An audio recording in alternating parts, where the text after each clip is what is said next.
probably was easier than many others because the topic chosen was not very far away from our country, from our culture. Would you agree with that? I totally agree with this. I mean, atrocities on women in Asian countries, first of all, I would say कि it's not new to any part of the world. But obviously in our area, in our country, we know this very well. Of course, not to this, up to this intensity, but still, we can associate very well with this problem.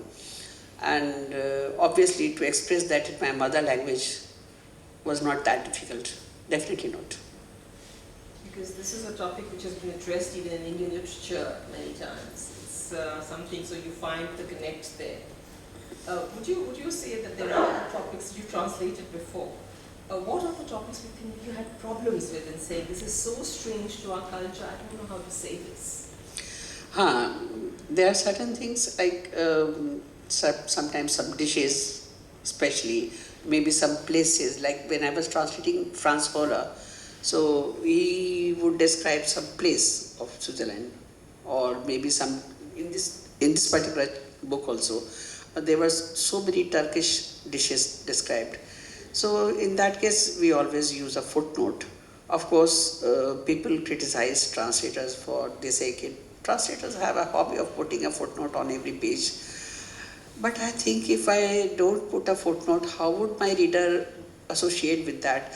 How would my reader know that if I don't explain that this is a small place near in eastern Turkey or better, it's a small place, it's a village, unless my reader knows this, it won't be, if the reader won't be able to associate with this, that this story is taking place in a small place. It's not an advanced place.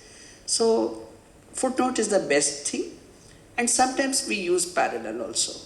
For example, I'll quote one sentence. In this sentence, there was something, I don't remember the German version, we can read out, but I have translated this in Hindi like हमने बीते हुए कल की गंध महसूस की. So something, feeling the smell of yesterday, maybe some place where something has happened and the author or the narrator wants to say something about the past, and then that feeling, because we don't smell time. So maybe technically saying we can say it's a wrong translation. Kal ki gandh kya hoti hai? But literature allows this freedom. And I found this sentence very close to my heart. हमने बीते हुए कल की गंध महसूस की. So we get parallel sentences in Hindi also. And actually it comes from reading. If you have read, so you keep getting parallel sentences. You don't need to translate every time word to word. Perhaps at this point it would be interesting to ask you also, how do you go about choosing a book to translate? After all, the German list also has a whole lot of long books, and you chose this book by Katharina Winkler, Blue Jewelry. How do you go about it and say, okay, there is this list in front of me, but this book is what I will now sit down and translate? As I told you, I was going through the German, new books in German language. This has 10, 20 books in the list. So I chose 4, 5 books. That was one from Martin Ardeen, and one by Bodo Kirchner, Vita Fardis. Then this book. Then actually first of all, I think of my readers. Every kind of literature is not palatable in our country. So one thing. Second thing, I personally give more importance to the literature where relationships are explained, or maybe some important happening, maybe some war, maybe some geographical happening, or some family relationship. So human relationships are very important for me.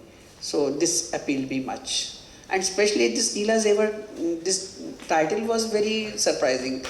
I mean, I was thinking this is something to, like Nila Zewar in Europe, people, all the ladies like to wear blue jewelry and stone jewelry. So I thought it must be something with the jewelry.